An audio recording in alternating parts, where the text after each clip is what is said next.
biglang may hindi inaasahang pangyayari. Kinabahan ako sa sitwasyon ng isa sa aming mga kasama dahil may nakasalubong si Papa Chad na truck.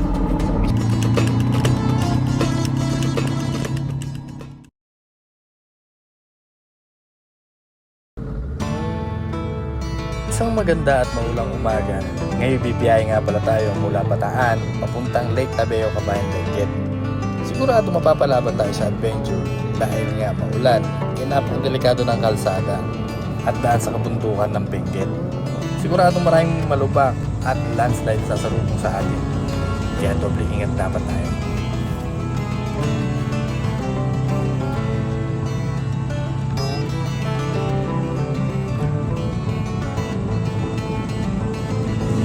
Kasama nga pala natin sila Papa Chad, si Papa Ron, at si Big Mac. Yan, Toto Kawai. At syempre kasama ko yung aking alalay.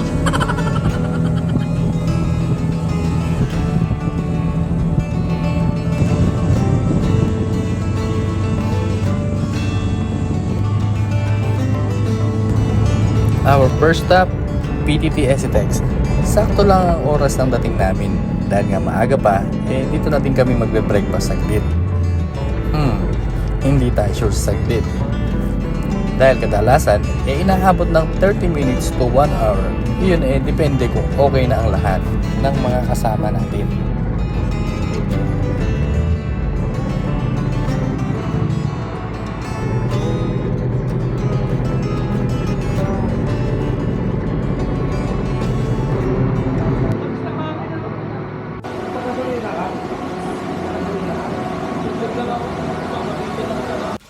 At ito nga pala ang mga gamit naming motor.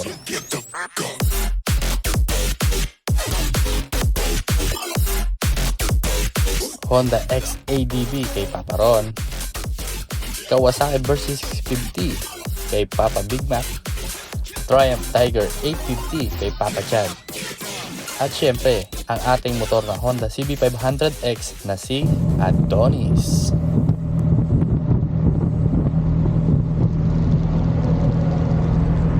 Okay, back on track. Next stop na natin ito auto sweep. So magpapakabit muna tayo na auto sweep. Samahan natin yung mga kasama natin dahil wala pa silang auto sweep, kaya para walang hassle magpapa-install na rin kami.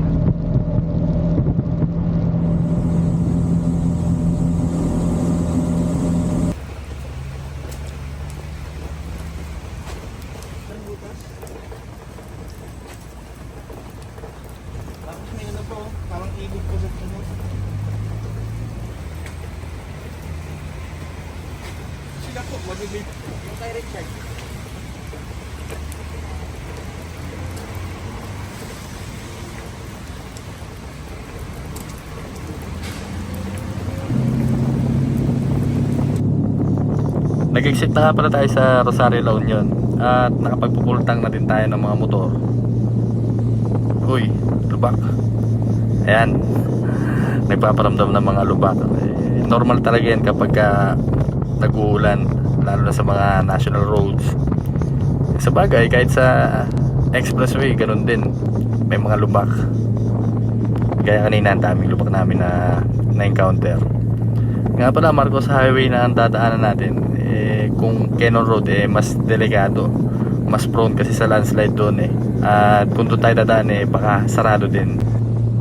Mabuti na nga lang timing din kasi panigurado, wala masyadong umakit na mga turista ngayon sa Baguio kasi maulan, kaya hindi tayo matatraffic ng gusto. Ayan, tail tayo ngayon. Grabe, nagsisimula na nga gumanda yung mga view, so sinyalis na nasa Baguio na tayo. Kaya ito, ang sarap lang din sumunod kay Papa Ron Ayan todo alert siya, todo senyas kapag alangan yung kalsada. So yun talaga essence ng group ride. So i-alert ka pag alanganin. Ayan, nasa tunnel lang nga tayo, Marcos Highway Tunnel.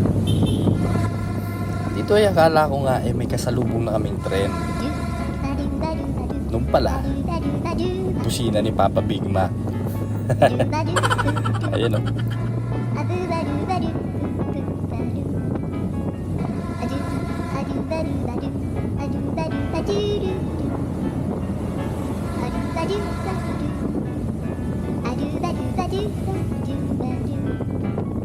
Grabe, pagka dito talaga nakakagana ng pakiramdam pagka ito na nakikita mo yung mahabang tulay na to.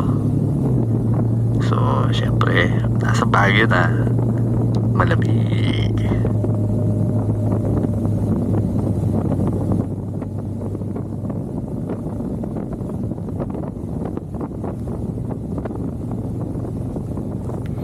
Wow, ang ganda. Ang sarap talaga dito.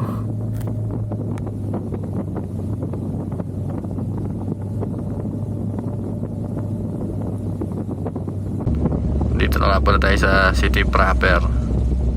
Ayan, kung mapapansin nyo, wala masyado sasakyan. Kaya maganda talagang bumiyahe dito pagka yung weekdays, ganyan. Kasi pag natapat ka dito ng long weekend, grabe, napaka-traffic, lalo sa area na to. Diba? Ganda-ganda ng mga pine tree. So, medyo malamig na nga din, pero hindi siya ganun kalamig hindi gaya dati. Pagka yung ganito maulan talagang manginginig na yung kamay mo sa lamig, pero hindi masyado malamig.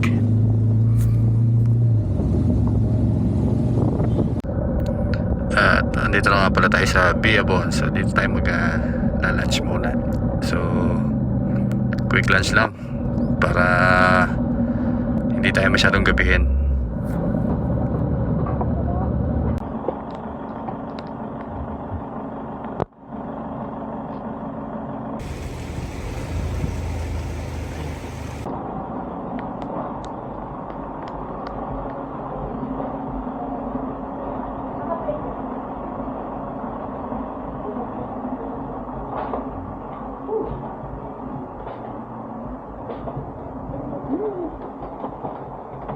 Grabe. Feels like bago no? Parang kaya ko na ulitin sa mga ulan. Pag siya wala naglugar, ang laki.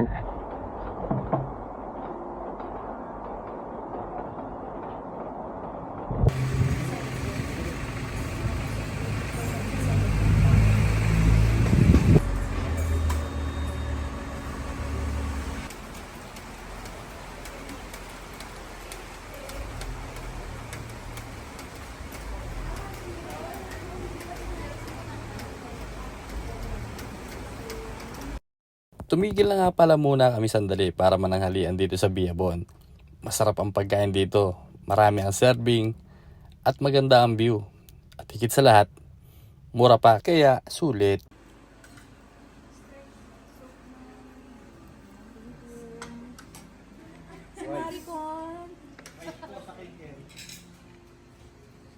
O diba, Papa Chad? Ay, busy pala siya. Maraming salamat nga pala, Biabon Joy, dahil nabusog mo kami. At andito na nga pala tayo sa Ambuklaw Dam. Hindi na nga pala tayo nakapunta sa mismong dam dahil maulan at baka tayo ay gabihin sa daan. Kaya mas minabuti na namin dumiretso. Siguro sa ibang pagkakataon, babalikan natin yan at isasama natin sa vlog. Busog eh.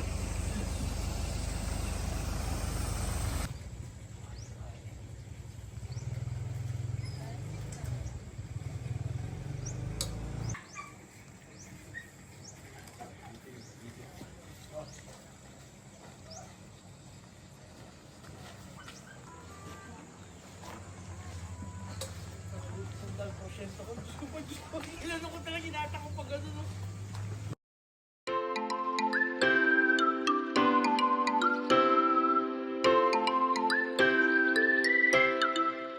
Ambuklaw Dam is a part of a hydroelectric facility in Barangay Ambuklaw, Bocod, Benguet Province in the Philippines, with a maximum water storage capacity of 327,170,000 cubic meters. The facility, which is located 36 km from Baguio City, can produce up to 105 megawatts of electricity for the Luzon grid. The main source of water is the Agno River, which originates from Mount Data The dam is located in a conservation area known as the Upper Ayu.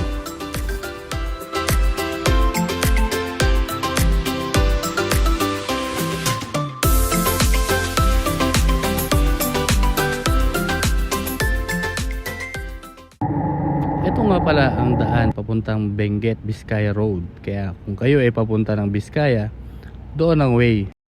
Since tayo ay papunta naman Lake Tabeo, kaliwa tayo.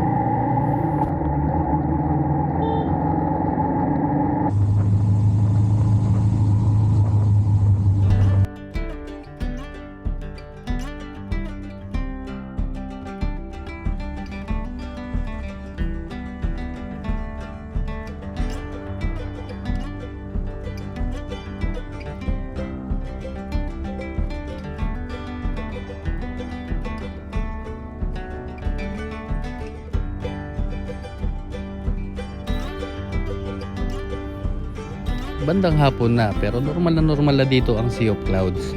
Dito ay masaya na rin ang pakiramdam ko dahil bihira lang makakita ng mga Sea of Clouds, lalo na sa kapatagan. Kaya tara, enjoyin muna natin ang ganda ng view.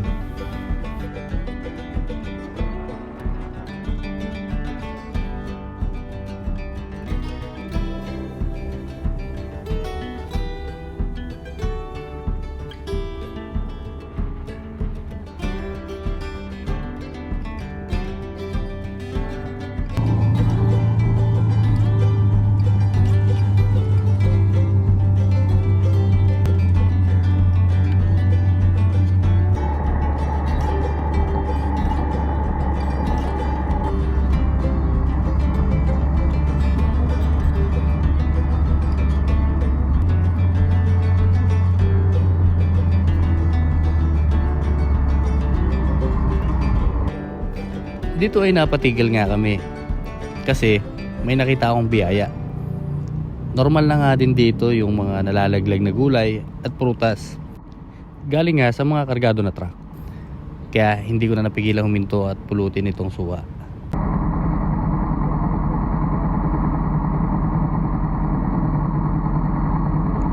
Ito pa isa. Kaya kuhanin muna natin.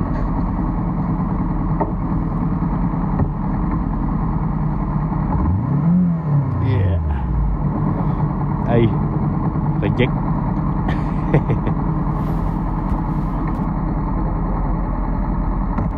Tara na.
kami sa kanton ng Gurel, Bocod, Kabayan, Bugyas, Abatan Road. Ayan, dyan kami sa kanan. Nagsimula na kami umakyat sa kanto papunta sa mismong lake. Dito ay nagsimula na din ang mas matatarik at makikipot na kalsada.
Tumigil muna kami saglit dahil base sa nakausap namin ay wala daw signal sa mismong lake.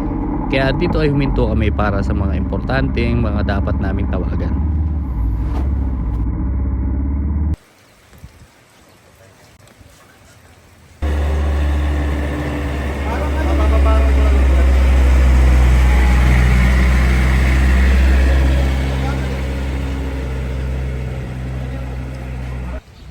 Dito ay napapaisip na ako kung tama pa ba ang ginagawa namin. At nagpatuloy na nga kami. Habang papalapit kami sa lake, mas pahirap ng pahirap ang mga kalsada. Sabayan pa ng mga malulubak at maputik at zero visibility na paligid.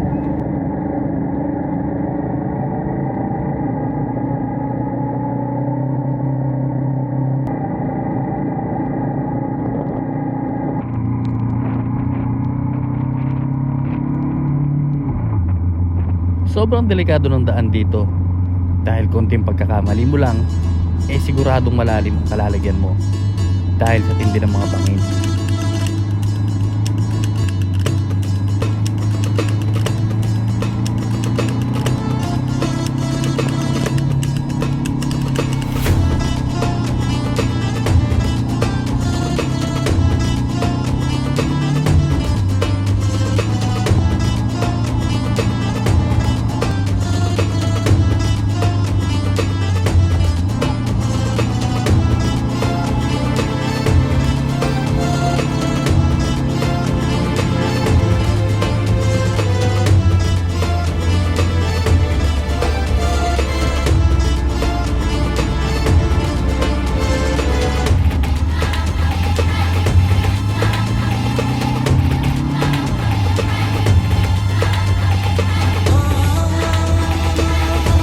At nang biglang may hindi inaasahang pangyayari, kinabahan ako sa sitwasyon ng isa sa aming mga kasama dahil may nakasalubong si Papa Chad na truck sa mismong kurbada at sirang daan. Akala ko ay nasagi na sila ng truck. Mabuti na lang at hindi ito targado ng gulay. Kaya mabilis din nakapagpreno ang truck driver. Dahil sa bigat din ng motor, talagang mahirap ito iatras. Dahil konti pagkakamali, pwedeng matumba.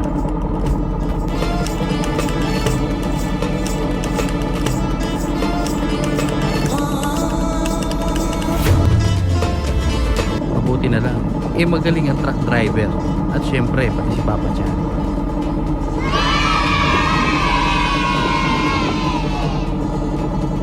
Ngayon ay kami naman.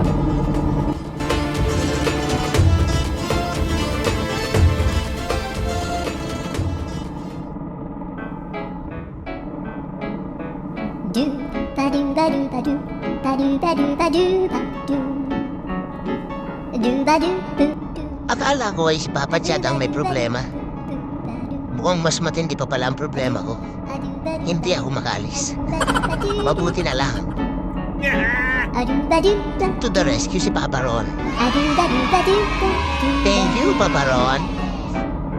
Ayan, kung saan-saan kasi sumusuti.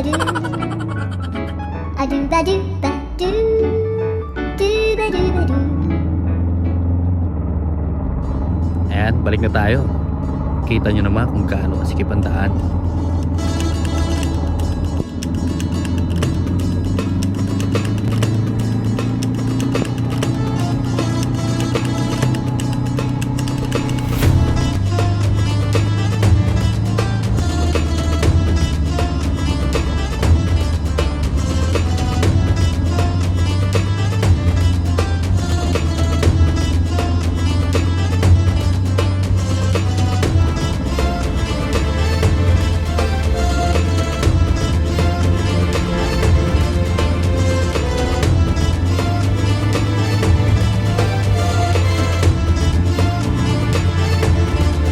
Iba din talaga ang advantage ng mga adventure bike, lalo na sa mga ganitong klaseng kalsada.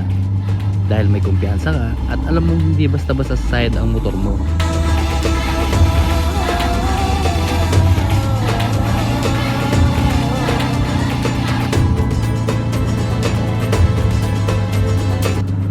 Dahil nga sa nangyari na yung kay Papa Chad, mas naging maingat kami lalo na sa mga kurbada.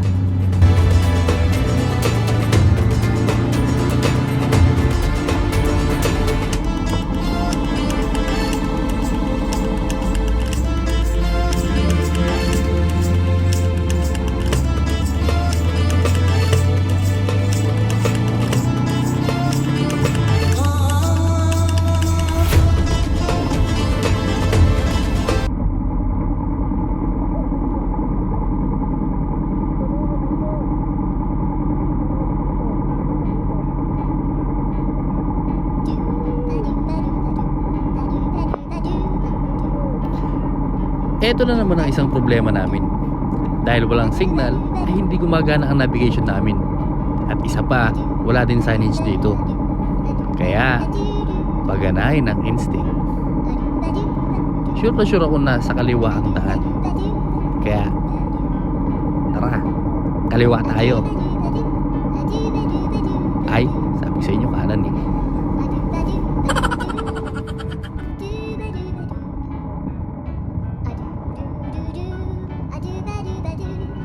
Sa mahabang argumento namin ay bigla kami nagulat na ilang metro na lang pala andun na rin kami sa lake.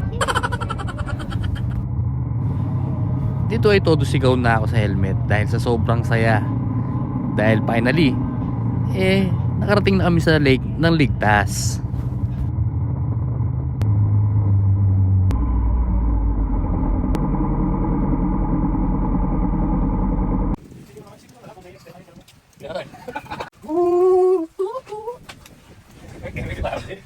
Survive! Bagyo kang cleansing ka lang. Dating sa rains ko mga kasama ko. Yes! Yes! Mukhang ito ang mas nakakapagod kaysa sa biyahe. Yung mag-akyat ng gamit mula sa second floor.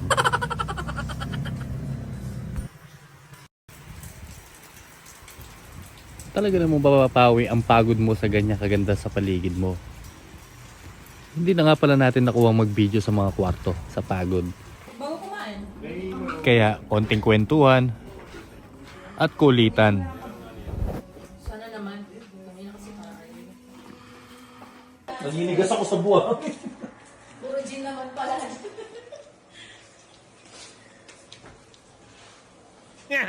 Takbo natin, 20 na lang. May retrend ka nga eh. Kaya after kumain, tulog na at bukas na lang babawi sa mga video. Tara na!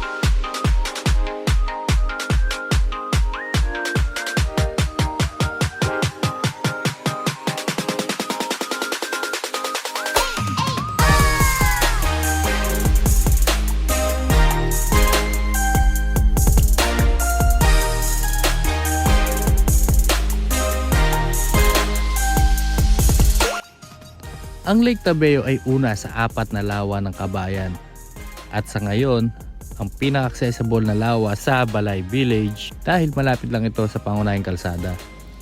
Sa baybayin nito ay nakatayo ang Balay Ranger Station at ang campsite para sa mga taong gusto makaranas ng kakaibang karanasan sa camping sa tabi ng tubig nito.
Naghahanda na nga pala tayo para umalis dahil papunta tayo sa Mangkayan, Benguet sa kilalang Upside Down Cafe. Sa mga gustong mag-stay dito sa Bulilit Homestay ay be ready lang dahil sa lamig na lugar wala silang water heater at towel at wala rin silang mineral water na available. Dahil siguro madalas mag-camping sa lake kumpleto na sila ng mga gamit at pagkain na dala. Salamat nga pala kay ate dahil napakiusapan namin siya na magluto ng dinner namin dahil mga pagod na kasi sa biyahe. Umabot nga pala ang binayaran namin ng 1,000 plus per head kasama ang pinaluto na pagkain at mga nakuha namin snacks. At syempre bago umalis ay hindi namin palalagpasin ang magpa-picture sa napakagandang view ng lake. Kaya photo ops muna tayo. Yan ang post ng mga walang ligo.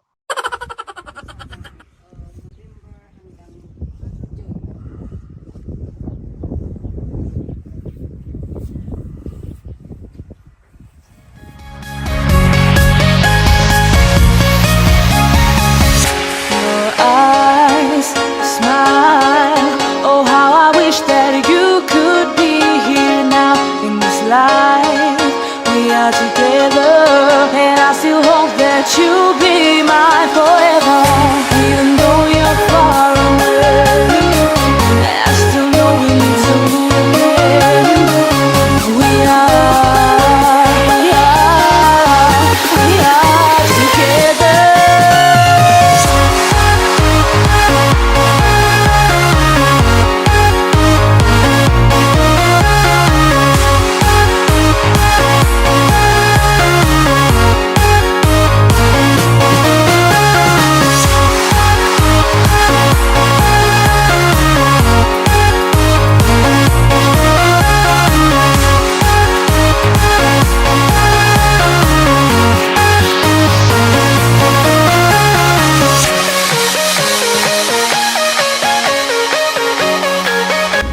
Next episode.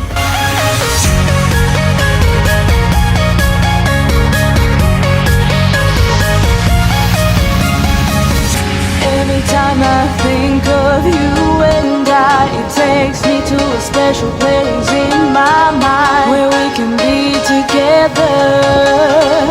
And I still hope that you'll be mine.